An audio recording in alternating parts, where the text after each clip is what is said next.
Mohammed Aloha Snack Bar. So glad to have you.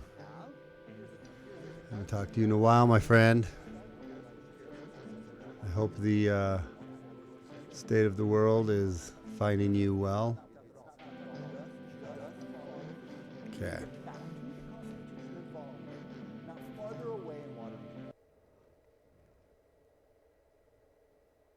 Oh, shit. Oops.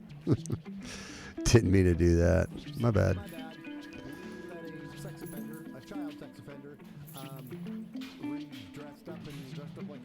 Sorry, guys. Be with you 1 second. Just want to get my pages set up there. Okay.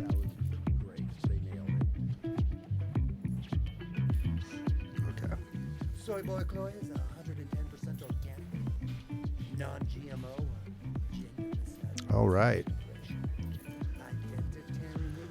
I don't think I need my headphones on.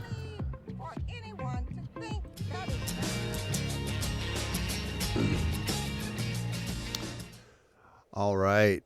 Welcome, everybody, SJG Perspective. I thought I would do a live stream tonight and cover a few topics and articles that I've been on my mind to get done, and haven't just hung out in just a live stream for a while. So I thought I would jump on here and see if I can catch some people and we can hang out for a while.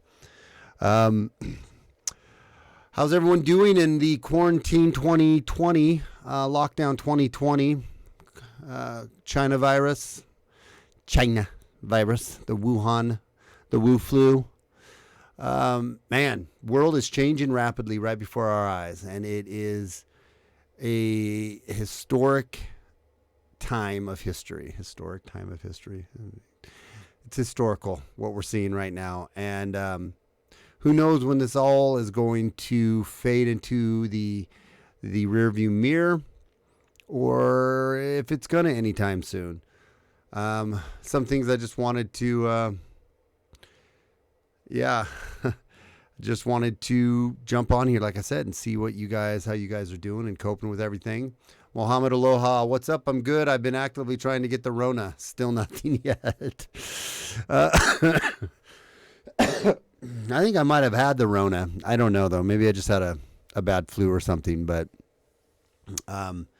it is, I still have the residual cough a little bit from it. But I feel great. Been taking my emergency and staying on top of it. So, yeah, I got a bunch of different articles that I want to jump into tonight. And one of the things I'm going to be doing tonight is I'm going to try to create, so in between each article that I read, I'm going to try to create a snippet as we go, so I don't have to later go through and do all that. So I'm going to create highlights as I go. So, man, some of the things I wanted to talk about tonight, some articles as I wanted to touch on briefly. Saudi Arabia and the U.S. form a new cartel pact. 1 second here. Do I not have, do this here so I can get some background music going. There we go. Set the mood. Tell me if that background and if you guys can hear me okay and you can still hear everything else. What's up, Jenny? Wow, glad to see I'm not the only one late. Yeah, no, it's going to be, what do we got to do but stay up and be on our phones? Me and my wife have been on our phones more than we probably should have. But, yeah, it's crazy times. I thought I'd be pumping out videos during my quarantine time, but instead I've just been, the news cycle has been changing so rapidly.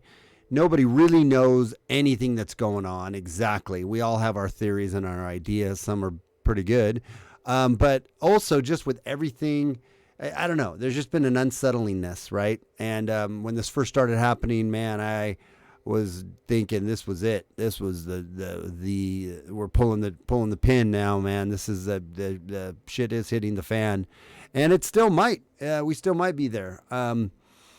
But we do get a chance to see the pressers with the president and whatnot, and it always makes you feel a little better in some ways. Everything's just okay, but then you go out and you read and I haven't read actually any CNN, MSN, none of the mainstream news. I haven't read any of it, man. So what's up, Mark? Glad to have you here, man.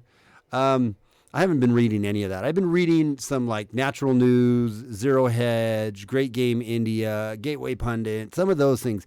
some of the things that I think are a little more so two extremes. You read Natural News, which is a very conspiratorial prepper site, and everything is the end of the world. And then you read Zero Hedge, and I feel like he's got a little more of a balance on stuff there. Tyler Durden.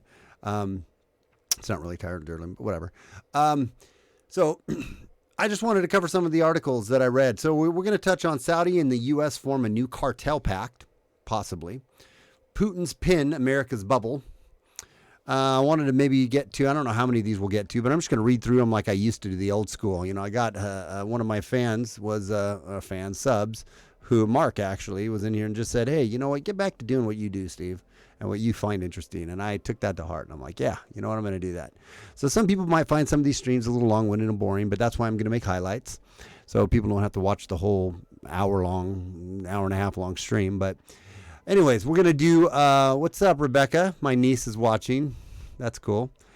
Love you. She's up in Seattle right now. I'm going to touch on that article you sent me today too, Rebecca. That's another one I'm going to do. Will elections be delayed? We're going to read a little bit about that. Don't mess with the fat-ass diabetes, Kentucky, and Mountain Dew. That's a fun little one we're going to touch on, possibly. Could this lead to all-out martial law?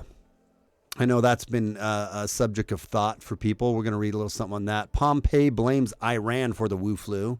Nothing like blaming Iran for everything, right? And poking at the gears of war. Geopolitics and American fear. Nancy Pelosi is a worthless shitbag. I wanted to make sure I get that out there. I might read that article.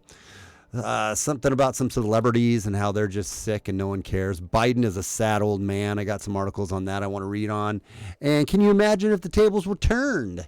That will be a fun little article. That one talks about Twitter, forced removal of a tweet glorifying that was Nancy Pelosi's daughter tweeting that about Rand Paul. And if you turn the tables, how that would just have gotten completely blown out. And why they don't want American citizens to feel better. Anyways, I just got a bunch of different subjects. I don't know how many we'll get through, but make sure that you thumb this video up and let's just hang out and read some articles together and see what comes of it. So I'm gonna get my player time here. So this first article, and I want to make those public. My first article that I want to read is talking about. Go over to my article window. That's not it. Already read that one a little bit. But this one here, Saudi Arabia and the U.S. could form the world's newest oil cartel. This is an interesting piece, and I don't know all the ramifications of this, but I thought we'd read it and because it's something interesting to think about. The United States and Saudi Arabia have been discussing the idea of setting up an oil accord. Bloomberg reports, citing Energy Secretary Dan Brouillette. I'm really terrible with names. We all know this. Such an agreement would effectively amount to a cartel, which by definition is a group of independent market participants agreeing to act together to influence the market in a way favorable to them. Now, anytime we're talking about the Saudis, I hope, I really hope that, I keep clipping here, so I hope I'm not distorting there. You guys hear me okay? I just don't want to clip because there's nothing worse than distortion.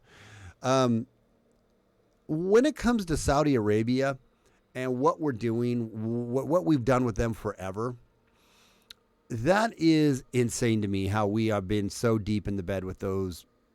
They're a terrible regime over there. Terrible. They're the most authoritarian regime. But they have the oil, and we set up back in the 70s a pact with them on the petrodollar, where they agreed to sell our dollar or their oil with our dollars, and we agreed to protect them. No matter what kind of crazy, murderous, authoritarian, religious zealot pieces of crap that they are. We've just decided to stay in the bed with them. Through all this, we're seeing how President Trump has been talking about this whole situation. We've been seeing how he's been talking about how he wants to get us away from our dependence on China, right, and other foreign nations, which I think is a very good idea. But when it comes to Saudi Arabia, we don't want to distance ourselves from them. And we're talking about possibly just getting in deeper in bed with them. For now, however, this is just an idea that some officials in the Trump administration support. The chance of it becoming anything more is unclear, according to Brulette. There are many, many ideas that are floated around the policy space, and this is one of them. The U.S. Energy Secretary told Bloomberg in an interview, "I don't know what's going to be presented in any formal way." The U.S. oil industry has suffered a heavy blow from the combination of the coronavirus outbreak and the price war that Saudi Arabia started after Russia refused to cooperate on deeper production cuts. Producers are slashing spending plans, suspending share buybacks, and some have already asked oil field service providers for substantial discounts for their services. It's good for us, right? We get a little bit cheaper gas, but when the dollar or when the oil price tanks, that's really bad for us because we're one of the largest oil producers now in the world. And our oil producing companies are taking a major, major hit, and we can't produce the oil for as cheap as Russia or Saudi Arabia can. Ours is at like $45 a barrel, opposed to theirs being able to produce theirs at $20 a barrel. So they can sell it for $30 and still make a slight profit, whereas if we're selling it for $30, we're taking a loss. So it's an economic game that Russia has been playing to further hurt us. And there's a whole bunch of perfect storms swirling around, from this oil price to obviously the coronavirus, to the rhetoric flying around with China, to cybersecurity, to what's going on in Iran, to what's still going on in the South China Sea, to just worldwide, man. There's all kinds of stuff flying around right now that makes these times pretty uncertain. And now we just pumped $2 trillion. It's probably going to turn out to be more like $6 trillion stimulus package. That's a third of our debt, our national debt, which is $21 trillion. And if you don't know what $1 trillion is, $1 trillion is 1,000 billion dollars, and $1 billion is 1,000 million dollars. Just to put all that in perspective, it's a mind-blowing amount of money, and we're just pumping this in. We're just papering it. We're just printing it up and papering it, and out of thin air. Anyway, West Texas Intermediate, the U.S. benchmark, has shed about 60% of its value since the start of the year. According to Reuters' John Kemp, it has further to fall unless the economic outlook for the country and the world improves sharply and quickly. This outlook is not good news for either the shale industry or the super majors in the U.S., which makes the administration's move concerning Saudi Arabia only logical, but nothing is certain yet. As part of the public policy process, if you will, our interagency partners often get together and talk about a number of different items, but we've made no decisions on this. Brulette told Bloomberg, "At some point we'll engage in a diplomatic effort down the road, but no decisions have been made quite yet."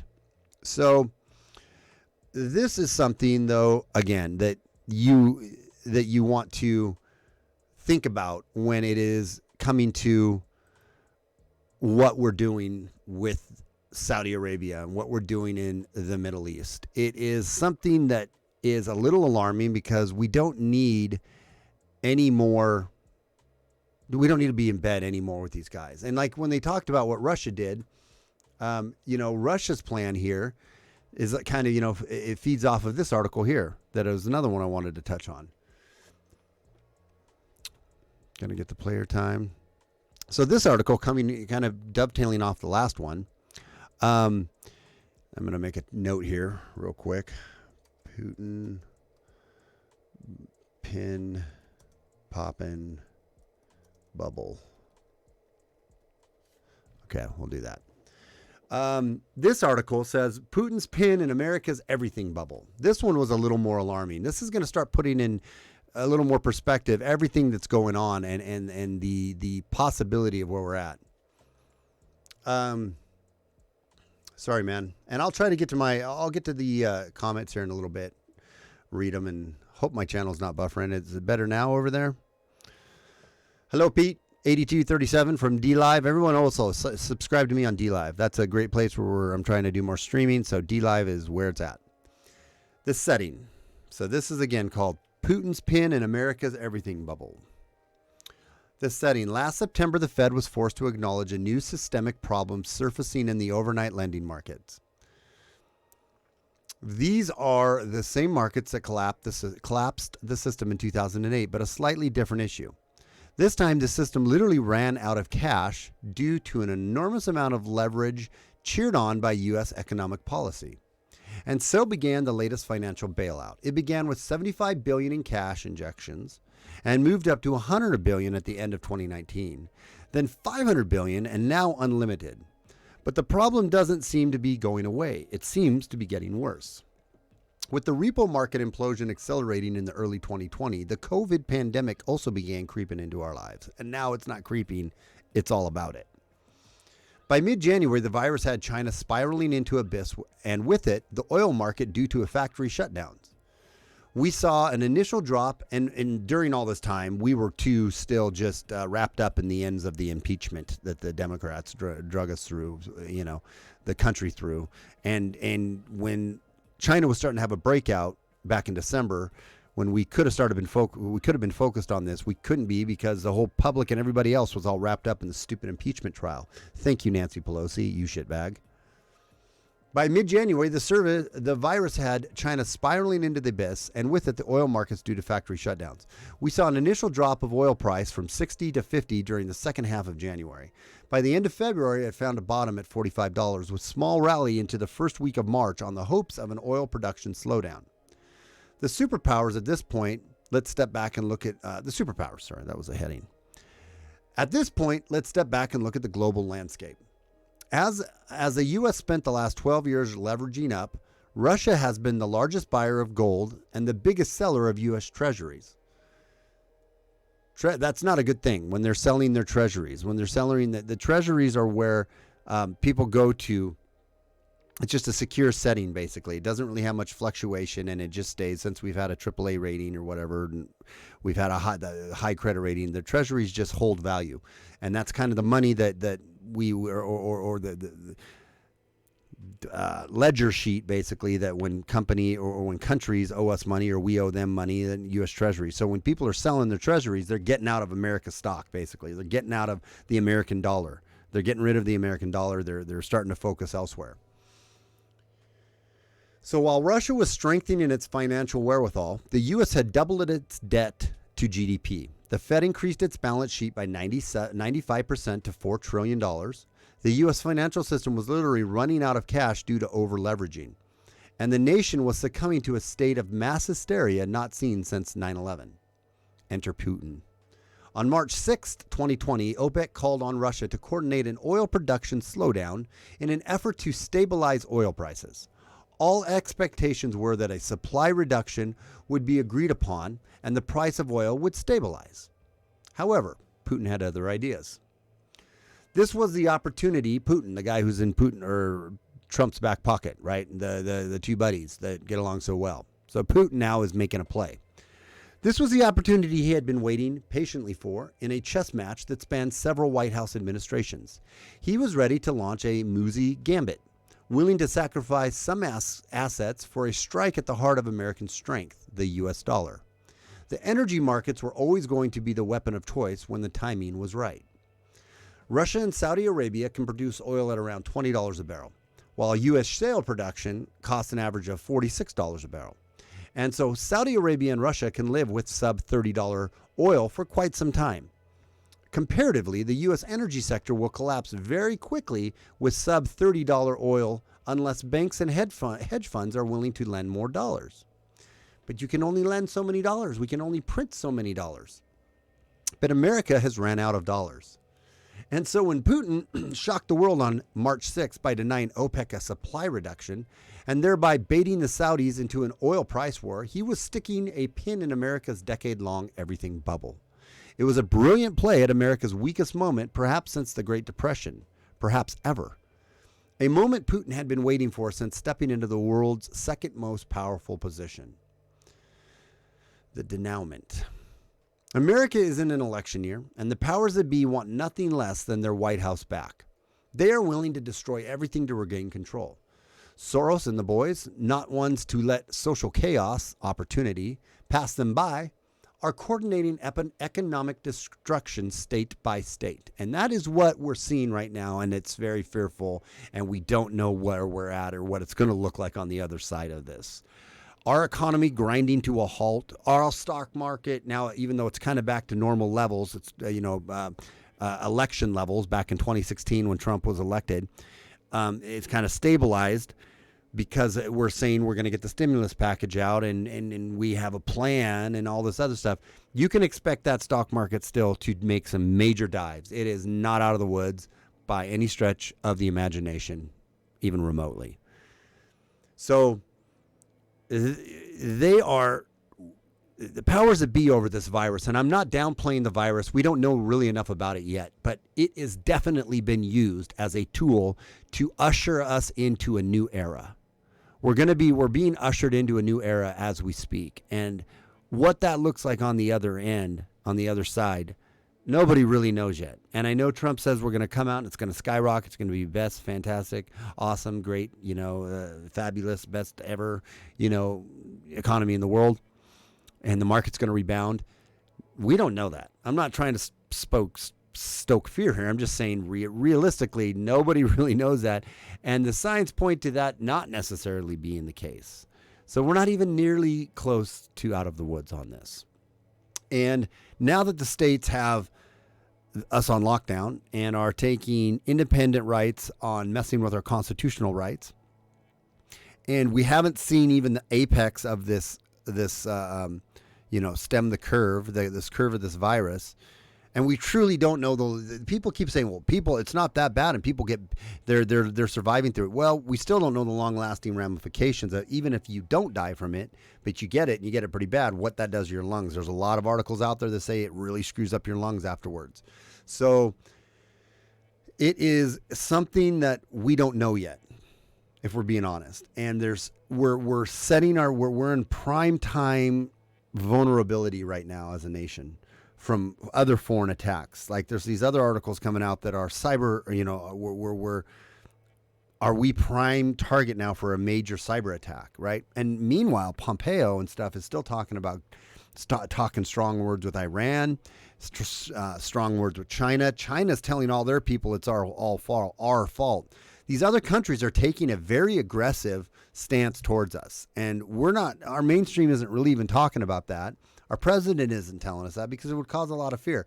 The rest of the world isn't over this, and they're longing for the opportunity to be able to attack us and take us down. We have many enemies that would love a chance to destabilize us even more. And I don't necessarily mean that with missiles flying in and going into a complete hot war.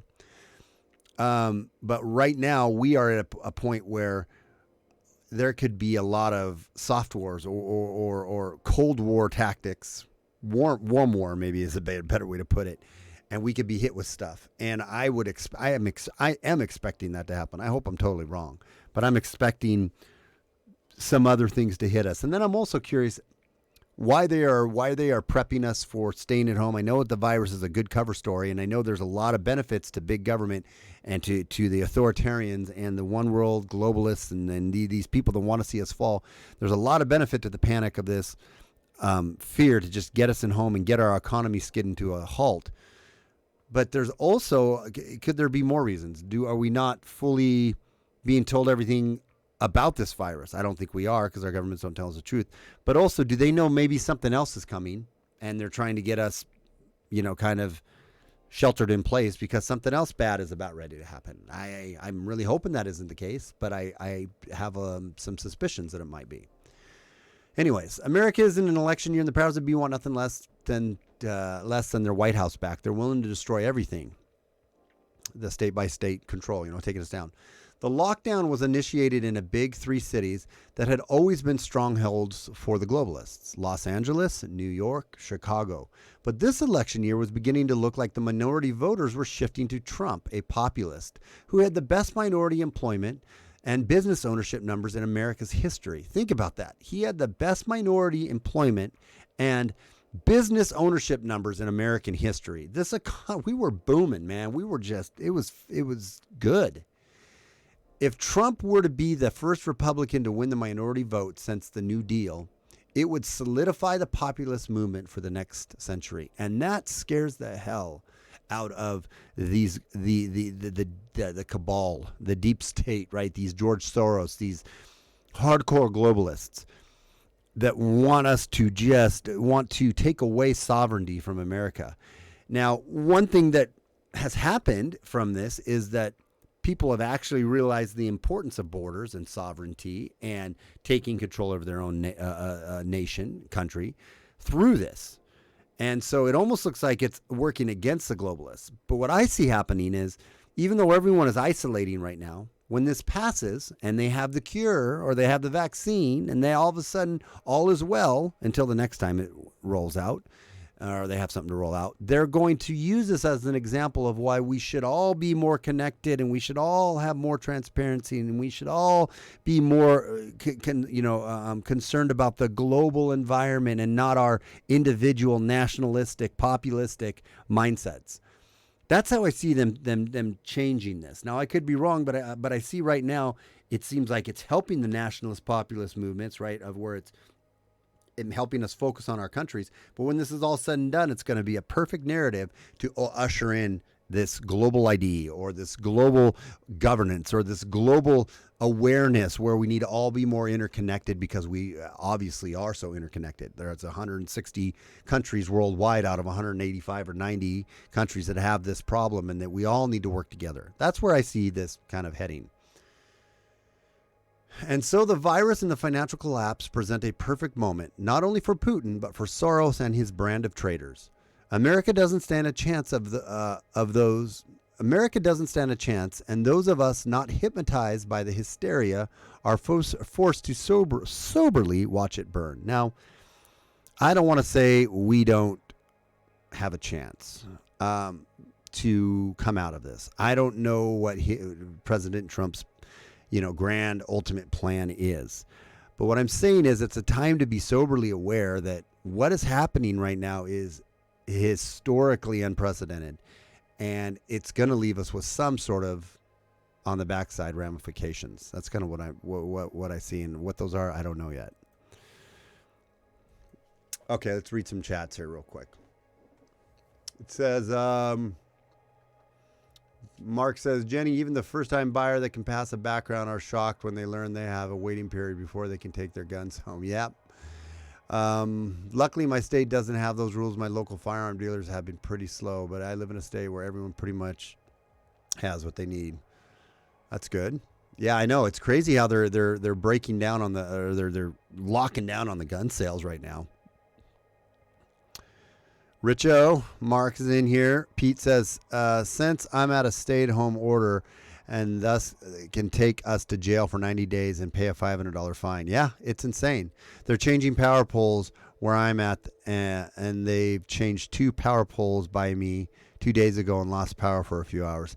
That's the thing that I think is definitely coming, just on that little idea there is, I'm still waiting for the power outages to go out, which I think could be tied to a cyber attack, or our communications to go down, and our internet. I think that's another one. I think they've been kind of setting that up with Netflix and Comcast and all these other providers are saying, we've been online too much. You're online. You're stressing it. Make sure you're not spending so much time online. You're stressing it. Our connections and our data connections are having a hard time.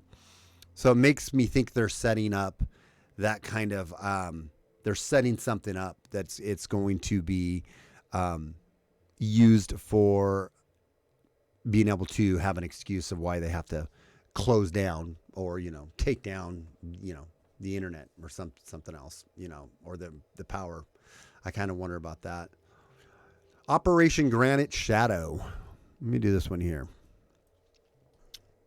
Operation Granite Shadow. Get player time. Okay, so this article is kind of interesting. This one is Operation Granite Shadow, the U.S. military above top secret plans if COVID-19 cripples the government. As Trump says he tested negative for coronavirus. Yeah, it has been acting a little weird. You're right. It says President Trump says he tested positive for coronavirus, or negative for coronavirus. Not that they would tell us if he tested positive. Let's be real. COVID-19 pandemic raises the fear that huge swaths of executive branch or even Congress and the Supreme Court could also be disabled, forcing the implementation of continuity of government plans that include evacuating Washington and devolving leadership to second-tier officials in remote and quarantined locations. But coronavirus is also new territory where the military itself is vulnerable and the disaster scenarios being contemplated, including the possibility of widespread domestic violence as a result of food shortages, which is not hard to believe at this point. That used to be like, oh, that would never happen, man. You're prepping your food. And we've already seen that happen. Of course, it's been mostly idiots running on toilet paper. But if you go to the store now, it's a limit 2 cans per household. We've seen store hours shut down, and when everybody is trying to get food at the same time, and then you have a disruption in the supply chain of people being able to get that food back to the stores, food shortages could happen quite quickly. Now you add to that some other emergency that strikes, right? We've been having all these crazy earthquakes all over the place, like what happened in Russia today. There was a earthquake off the Russian coast that put Hawaii into a tsunami warning, 7.8 or 7.5 earthquake, and then there was one in Utah the other day. And then we've been having this weird weather. I could get really tinfoil on you thinking, man, I wonder if we're being, now is a good time to be attacked by the weather warfare gods. Because it's the thing. People can do it. Even though not many people think that that's a reality. It truly is. But you just add one more emergency, major national emergency to the mix. Power outages, communication outages, or even the military and the police getting sick from the coronavirus, right? And having a shortage to be able to patrol. And then we added the fact that we're letting people out of jail because we don't want the poor criminals to get sick all locked up together. So they're getting let out. Low-level crimes or criminals are getting let out, right? And the courts are stressed right now, and some of the courts are not even hearing people. All of a sudden, habeas corpus and your right to be heard before, to defend yourself, and martial law or military law could quite easily become an actual thing. So a breakdown in society. So talking about the food shortages here, that's not something that's too far out of the whack anymore, right? Yeah, exactly. Mark said many police officers are losing officers due to self-quarantine. And Ford Nation said if we see continued non-compliance, they'll wind up facing misdemeanor charges and will step in to shut off their water and power. They very well could. They very well could. And I do want to read an article sent by Rebecca. I don't know if she's still here or not. That something kind of similar to this has already happened, where they actually in Edmonton, they had the mayor just made it illegal to carry any kind of weapon. Gun or anything else. He made a citywide ordinance that you're not allowed to carry a weapon. And then he didn't allow any kind of, public dissent or public discussion or debate on the matter. He just made it a fact. This is it. Deal with it. I'll read you that article in a minute. But anyways, getting back to this one. So it says, result of food shortages, violence, are forcing planners to look at what are called extraordinary circumstances. Above top secret contingency plans already exist for the military, for what the military is supposed to do if all the constitutional successors are incapacitated. Standby orders were issued more than 3 weeks ago to ready these plans, not just to protect Washington, but also to prepare the possibility of some form of martial law. According to new documents and interviews with military experts, the various plans, codenamed Octagon, Freejack, and Zodiac, are the underground laws to ensure government continuity. They are so secret that under these extraordinary plans, devolution could circumvent the normal constitutional provisions for government succession, and military commanders could be placed in control around America. We're in new territory, says one senior officer. The entire post-9/11 paradigm of emergency planning thrown out the window. The officer jokes, in the kind of morbid humor characteristics of this slow-moving disaster, that America had better learn who General Terrence J. O'Shaughnessy is. He is the combat combatant commander for the United States and would, in theory, be in charge if Washington were eviscerated. That is, until a new civilian leader could be installed. So interesting all this is happening to you right before the elections, right? We're in new territory we've never seen before. What happens, government expert Norman Ornstein asked last week, if so many members of Congress come down with the coronavirus that the legislator cannot meet or cannot muster a quorum. Interesting that we've been having some of our senators and congressmen, I believe, come down with the coronavirus and be quarantined away. Interesting that that's actually happening right now. Interesting that these plans were put in place 3 weeks ago and that now some of this is starting to happen. After 9/11, Ornstein and others, alarmed by how little Washington had prepared for such possibilities, created a bipartisan continuity of government commission to examine precisely these and other possibilities. It has been a two-decade-long futile effort, Ornstein says, with Congress uninterested or unable to either pass new laws or create working procedures that would allow emergency and remote operations. The rest of the federal government equally is unprepared to operate if a pandemic were to hit the very people called upon to lead in an emergency. That is why, for the first time, other planning for the aftermath of a nuclear war, extraordinary procedures are being contemplated. In the past, almost every imagined contingency associated with emergency preparedness has assumed civil and military assistance coming from the outside. One military officer involved in a continuity planning calls it a cavalry mentality. The military assistance is requested or ordered after local civil authority has been exhausted.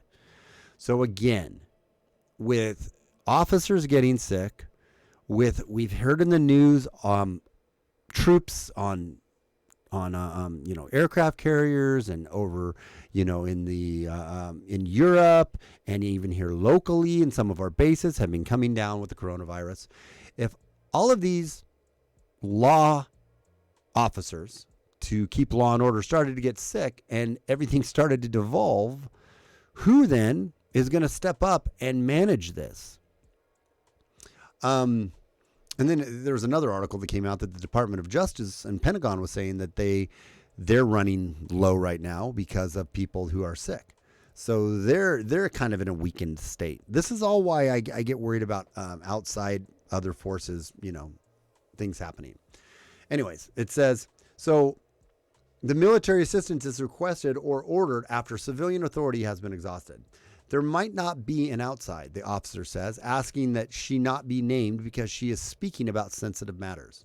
In recognition of equal vulnerability of military forces, the Pentagon has instituted unprecedented restrictions on off-base travel. Last Wednesday, it restricted most overseas travel for 60 days, and then on Friday issued supplemental domestic guidance that essentially keeps all uniformed personnel on or near military bases. There are exceptions, including travel that is mission essential, the Pentagon says. Mission essential in this regard applies to the maze of more than a dozen different secret assignments, most of them falling under 3 large contingency plans. Con Plan 3400, or the military's plan for homeland defense if America itself is a battlefield. Con Plan 3500, defense support of civil authorities, where the military assists in an emergency short of armed attack on the nation, which we're seeing right now, right? I think we're in Con Plan 35, defense support of civil authorities. We're seeing National Guard rolled out to help with, giving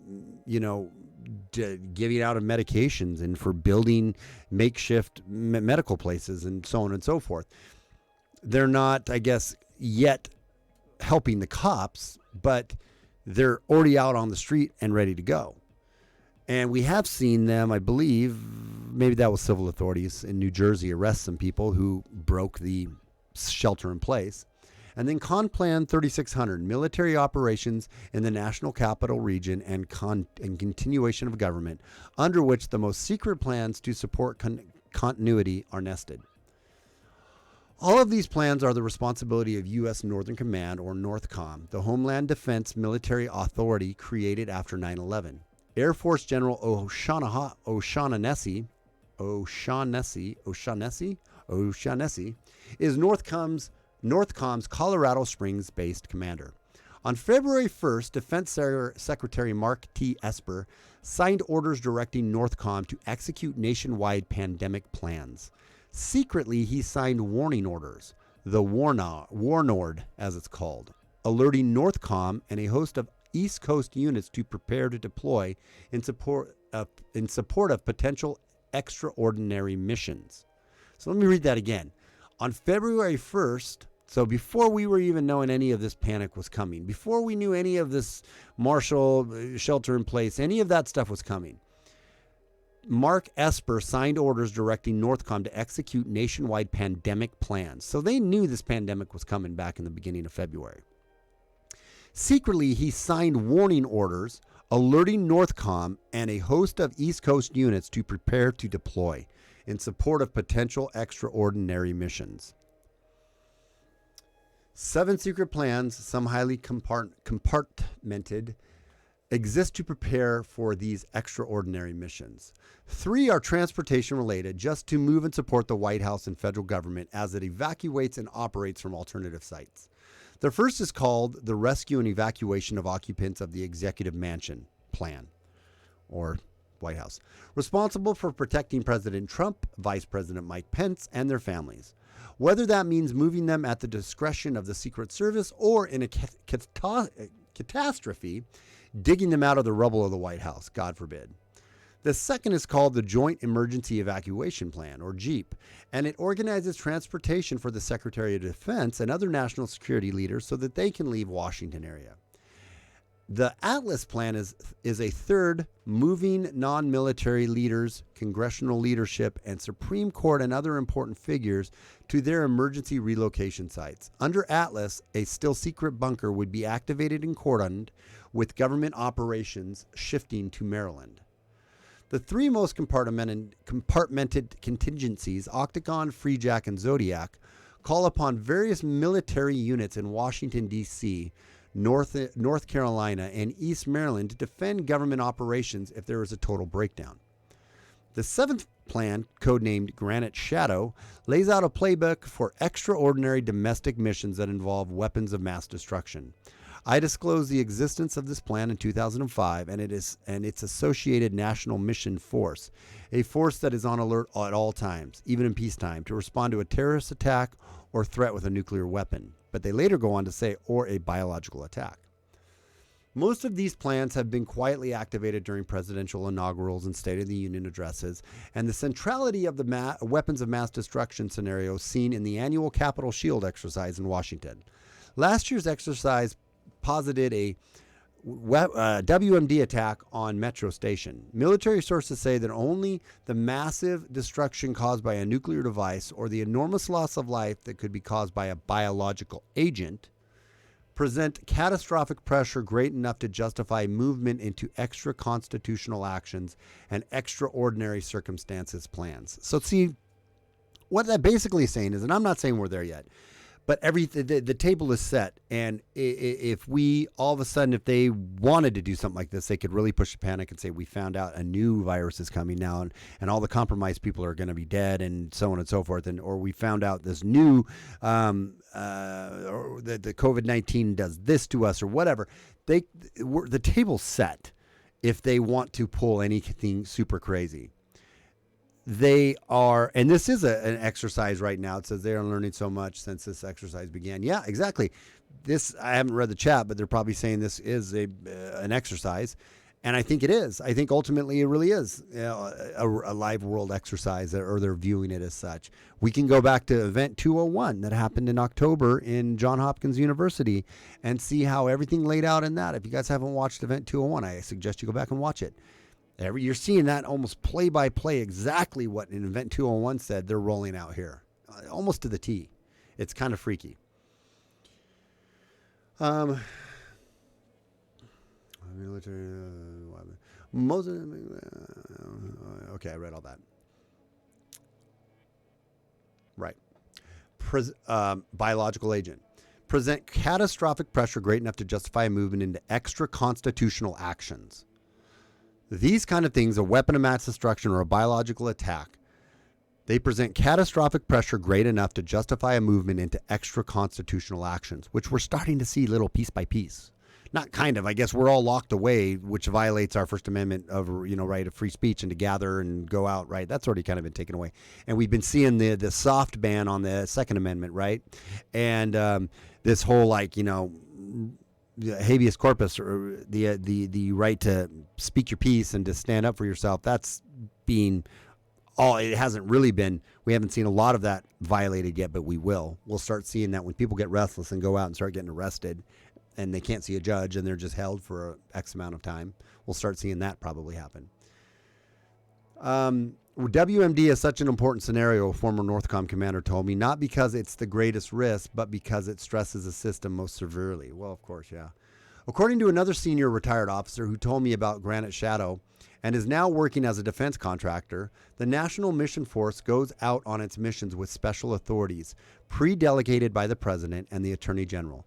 These special authorities are needed because under regulations and the law, federal military forces can supplant civil authority or engage in law enforcement only under the strictest conditions. Well, we're just right on that line like I've been talking about of what could be considered the strictest conditions. When the military emergency authority, when might the military's emergency authority be needed? Traditionally, it's thought of after a nuclear device goes off in America City. But now, planners are looking at military response to urban violence as people seek protection and fight over food. And according to one senior officer, in the contingency of the complete evacuation of Washington. Under Defense Department regulations, military commanders are authorized to take action on their own in extraordinary circumstances where duly constituted local authorities are unable to control the situation. The conditions include large-scale, unexpected civil disturbances involving significant loss of life or wanton destruction of property, which is all just very easily could start to happen. The Joint Chiefs of Staff codified these rules in October 2018. Reminding commanders that they could decide on their own authority to engage temporarily in military control in circumstances where prior authorization by the President is impossible, or where local authorities are unable to control the situation. A new Trump-era Pentagon directive calls it extreme situations. In all cases, even where a military commander declares martial law, the directives say that civil rule has to be restored as soon as possible. In a scenario where a city or one region is devastated, that's a pretty straightforward process, the military planner told me. But with coronavirus, where the effect is nationwide, we're in territory we've never seen before. An extended period of devolution. Continuity of government and protection of the presidency began in the Eisenhower administration, with the possibility emerging that Washington could be obliterated in an atomic attack. The need to plan for a nuclear decision maker to survive even a direct attack led to the building of bunkers and a maze of secret procedures and exceptions, many of which still follow to this day. Congress was also folded in, at least congressional leadership, to ensure that there would always be a constitutional successor, and the Supreme Court was added. Before 9/11, continuity in the emergency programs were broadened beyond nuclear war preparedness, particularly as hurricanes began to have such devastating effects on modern urban society. And because of the advent of pandemics, broadly beginning with the avian influenza, civil agencies responsible for national security, such as the Department of Health and Human Services, which is the lead agency to respond to coronavirus, by the way, were also brought into the continuity protection. Despite well-honed plans and constant testing over 30 years, the attacks on September 11, 2001 severely tested all aspects of the continuity movement and communications. Many of the procedures written down on paper were either ignored or thrown out the window. As a result, continuity had a second coming. Billions spent by the new Department of Homeland and other national security agents to ensure that Washington leadership could communicate and move, a whole new system established to be ready if a terrorist attack came without warning. Bunkers, many shuttered at the end of Bunkers, many shuttered at the end of the Cold War, were reopened and expanded. Befitting the panic at the time and the atomic legacy, the most extraordinary planning scenarios posited a terrorist attack that would involve an improvised nuclear or radiological dispersal device in a major American city. Which, with all the craziness with I still, that could even happen. You have the craziness of the different cells and the different ISIS and, jihadi cells that are in America that we know are here and they've been here for a very long time. What if one of those gets activated in this time? Something like that. And not to say it would be a jihadi terrorist necessarily either, that it could be blamed on a jihadi terrorist. I'll just put it that way. Something like that is still, this is where we're not out of the woods yet in my mind, and I'm still a little reserved on if this thing just flows away and we have to deal with fighting back and scratching back our rights that have been taken from us. I'm still kind of curious on how this is all going to pan out, and I'm not convinced everything is just going to go back to normal by Easter or even a month or two after that, and this will be in our rearview mirror. I'm preparing for the worst and hoping for the best. I still think that we could see some other sort of attack on us. Like I've said, whether it be cyber attack, whether it be a dirty bomb, whether it be something. I'm still, I don't know. My spidey senses still are kind of thinking, The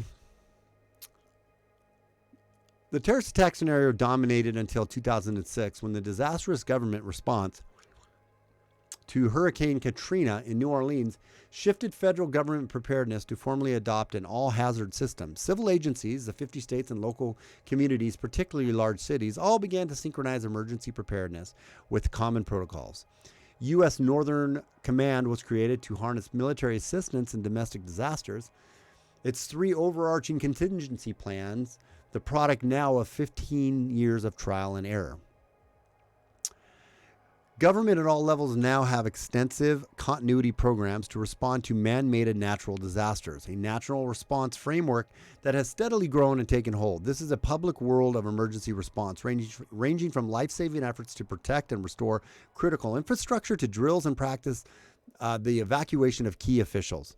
It is a partnership between federal and government agencies and states, carefully constructed to guard the rule of law. And it's interesting how we've been seeing during this time, President Trump saying the governors have control, right? And the governors saying your local authorities have control. And it all rolls uphill, right? Of ultimately you need to do what they say under penalty of, arrest or of, misdemeanor or of fine, right? In July 2016, Barack Obama signed the classified Presidential Policy Directive 40 on national continuity policy, establishing essential functions the government agencies were tasked to protect and retain. At the highest level were the national essential functions, those that posit the continued functioning of government under the Constitution.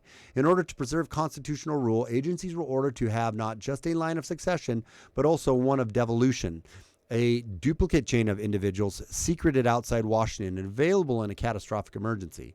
Federal Continuity Directive 1, issued just days before Donald Trump became president, says that the devolution has to establish procedures to transfer statutory authority and responsibilities to the secondary designed or designated staff to sustain essential functions. Devolution may be temporary or may endure for an extended period, the directive states, and it further directs that the devolution staff be located at a geographically dispersed location unaffected by the incident. Except that in the case of the coronavirus, there may be no such location. This places the plans for the extraordinary into completely uncharted territory. Planners not just considering how devolution or martial law might work in a nationwide disaster, but also how those earmarked to implement these very plans have to be sequestered and made ready, even while they are equally vulnerable. Northcom stresses in almost everything it produces for public consumption that it operates only in support of civil authorities, in response to state requests for assistance or with the consent of local authorities. Legally, the command says the use of federal military forces and law enforcement can only take place if those forces are used to suppress insurrection, domestic violence, unlawful combination, or conspiracy.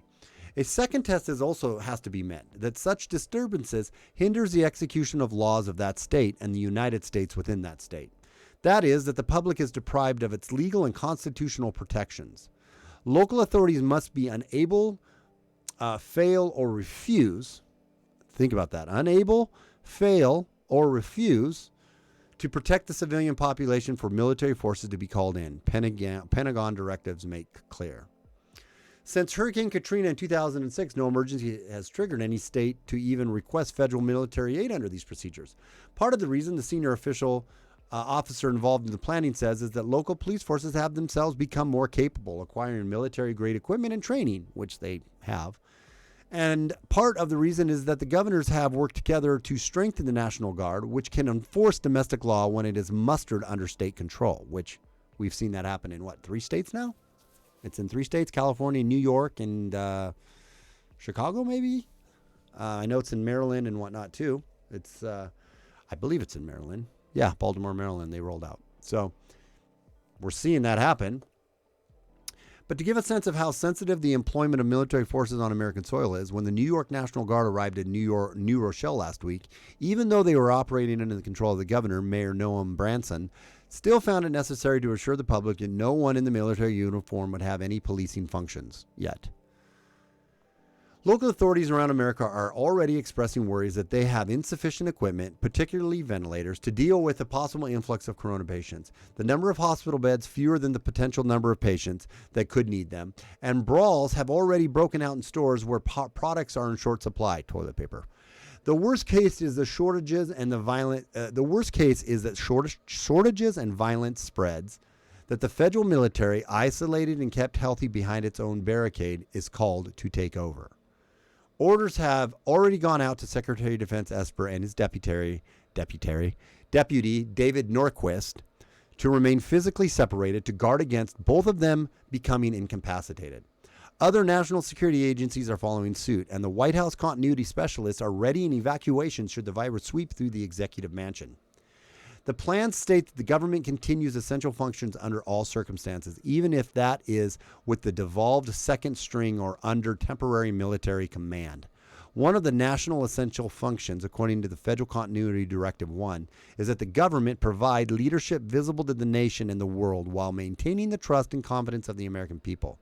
The question is whether a faceless elite could ever provide that confidence, preserving government command, but also adding to public panic. That panic could also be a virus too. So I know that was a long read, and I'm going to get my player end time here real quick.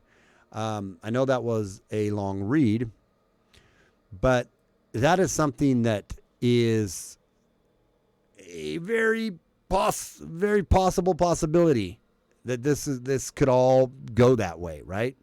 And I think it's something that people are like said, well, don't worry, martial law is not going to happen. You don't have to worry about martial.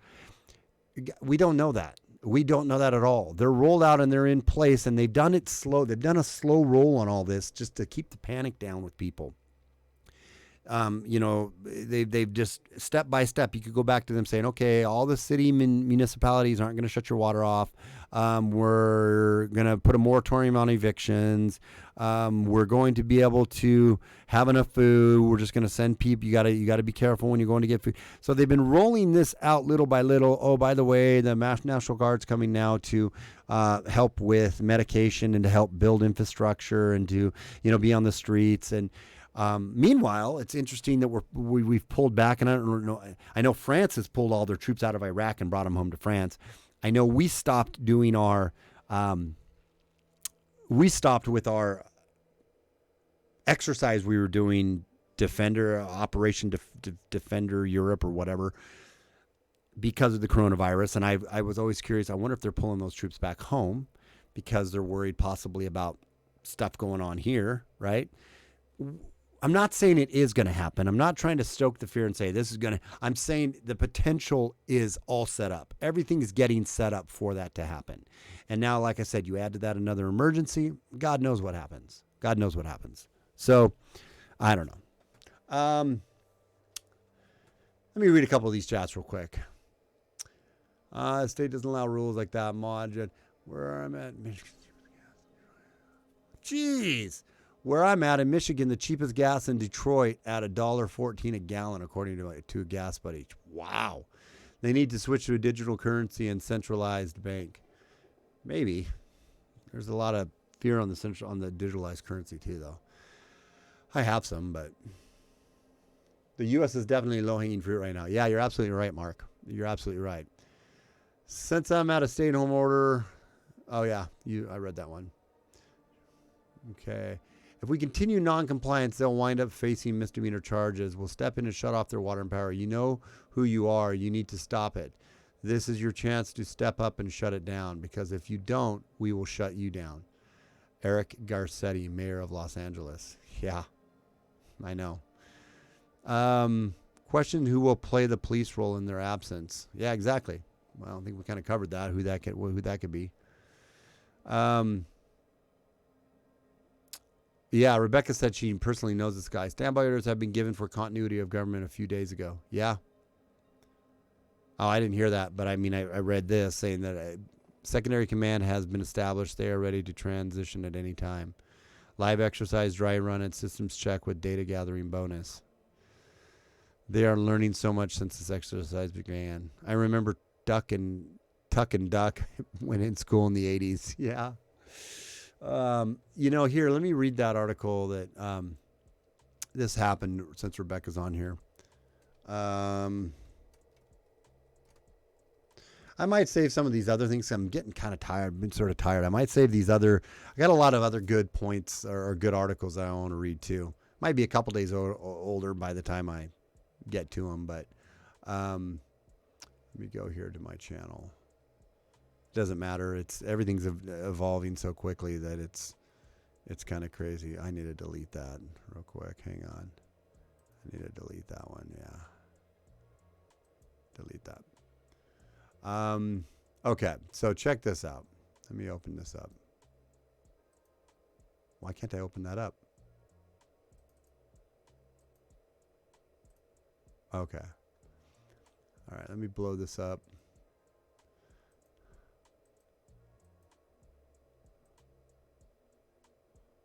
Okay. Wish I could just open that from Bill Bass, and so I don't have to put out there my whole. Yeah, hang on a second, guys. I don't want to put up my show in tab. Okay.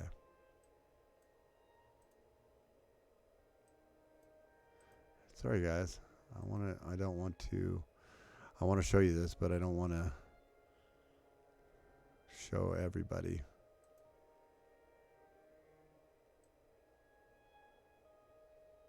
Can I put that up here? For crying out loud. Maybe I'll go here. Maybe I can open up his. Okay. All right. Yeah, we'll do this one here. All right, perfect. Okay. So, go to this article. All right. I'm going to blow this up a little more so we can see it real easy. Okay, so Rebecca actually knows this guy personally. So this is an interesting article of what just happened. So let me grab this and put, we'll go local constitutional violations happening. Okay. Now I'm going to grab this player time. Grab this player time. Okay. All right. So this article right here is pretty interesting. And like I said, Rebecca, my niece, sent this to me today. So check this out. So this is from a guy named Brett Bass. Tonight was surreal, frustrating, and heartbreaking for me.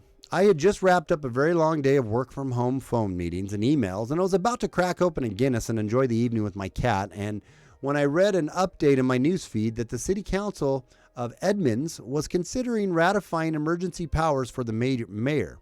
These powers were to include this. An order prohibiting the carrying or possession of a firearm or any instrument which is capable of producing bodily harm and which is carried or possessed with intent to use the same to cause such harm, provided that any such order shall not apply to peace officers or military personnel engaged in the performance of their official duties. This struck me as both very poorly worded. By my reading, law enforcement and the military would be allowed to carry weapons with the intent to cause bodily harm, and rather a obvious swipe at both our constitutional right to keep and bear arms, as well as a blatant violation of our state preemption statute. All the more galling, I won a lawsuit against the city less than a year ago on state preemption grounds. I changed into a more professional clothing, prepared testimony, and went to City Hall. The city council meeting was scheduled for 7 o'clock. I read about a bit after 5. The meeting was held in full compliance with public gathering and social distancing guidelines. I was one of precisely 10 people in attendance. The chairs were spaced far apart. I sat away from others.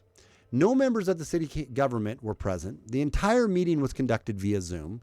2 employees of the city were present to manage the IT. The facility managers were there to ensure that we had enough chairs to see to it that their space was set up to accommodate the caution associated with the pandemic. As the meeting started, I asked where we were supposed to sign in. No sign-in was allowed. Others asked when public comment would take place. Eventually, word came down that public comment would not be allowed, even though a functional Zoom microphone and camera were already visibly in use. After repeated asks about how to reach an accommodation with the folks managing the meeting, the only thing that we came up with was to stand in the background of the gentleman running the Zoom meeting. Frustrated, some of us started to chant, "Let us speak, let us speak, let us." Just trying to give you a little feel for how it was. Suffice to say, we didn't get to. The mayor recessed the meeting. Within 2 minutes, a half a dozen or so members of Edmonds Police Department entered the room. Their sergeant in charge deserves a good amount of respect. He was tactful, understanding, and as fair as circumstances let him be. All of the officers were professional and courteous. That said, we were informed that the Public Meeting Act has been suspended by the governor with his emergency powers. Shortly thereafter, we were told that we were no longer attending a legitimate public meeting and that the building would be closed until further notice. It is worth noting that the municipal building contains both the city court, police station, permitting office, etc., all of which are considered to be essential services which the public are in need of in the state of emergency. I tidied the chairs up as I left.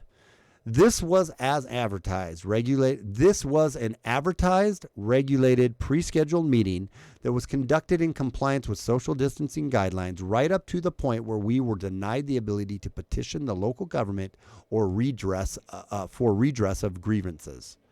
No accommodation was made for the 10 of us who attended in person.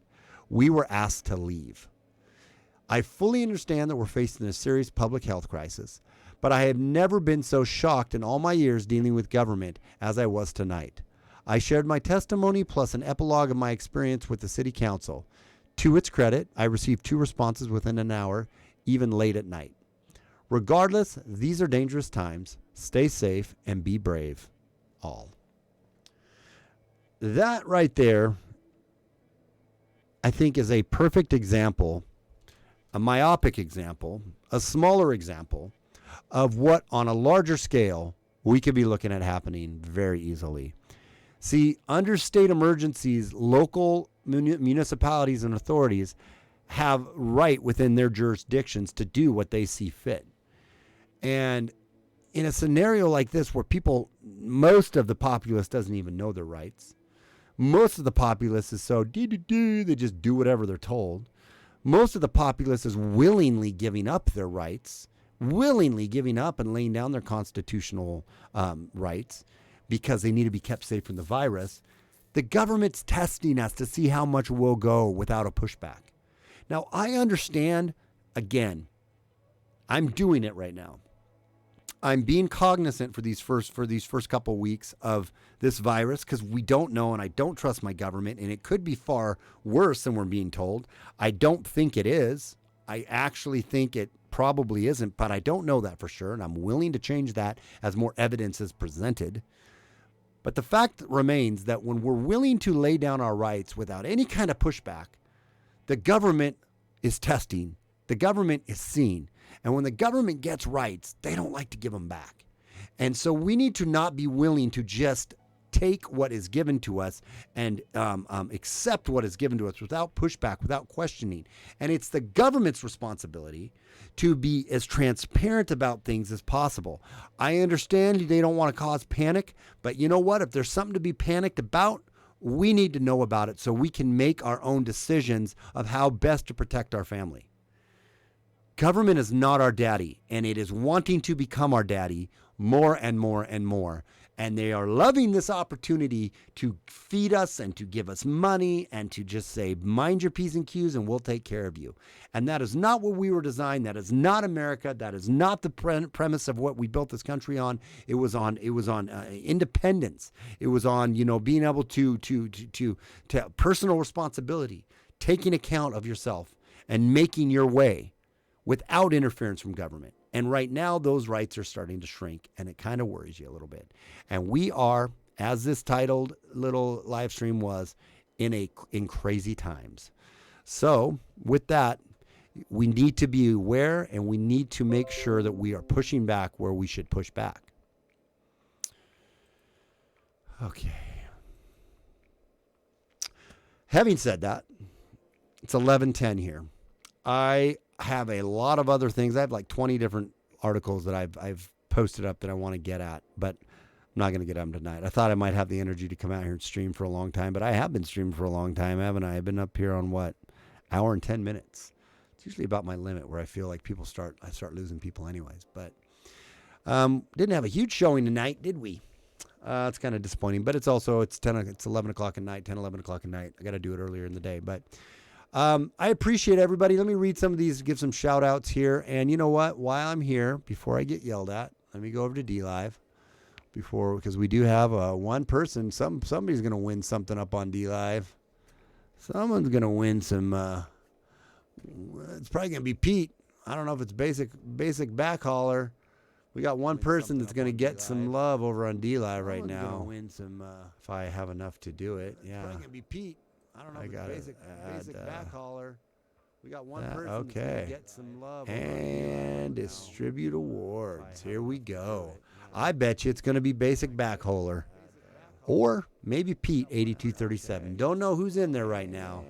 But I'm distributing the awards. So we will see who it is. But if you guys aren't following me over on DLive, please go over and subscribe. DLive's great. You get all your notifications. And we can say whatever we want to. It's really a great platform. And so I'd really appreciate it if you guys went over there. So let's see who won it. And we can say whatever luckiest followers. What? No winners this time? What are you talking about? No winners this time? Maybe I don't have anybody over there anymore. I only had one person watching for a while, so could be. Well, I guess it's in the chest for next time. And in the chest for next time. I tried, guys, and there was no winner. Now we got two people over here. I tried, man. I tried distributing. It didn't work. But that's all good. Anyways, Jenny, thank you for being here. Mark, thank you for being here. Rebecca, Basic Backhauler, Ford Nation, Pete. Anyways, Jenny, Richo, Mark, thank you for being here. Rebecca, Mohammed Aloha Snack Bar. All of you guys, thank you for coming and hanging out. I'm going to get off, but I'm going to do one tomorrow. I'll get up here and do one tomorrow and cover some more of this stuff. But I appreciate everybody's support and appreciate everybody hanging out. I will talk to you guys soon. Without fear or animus, it is SJG Perspective, and we will talk to you guys soon. Have a great night and be safe. Bye.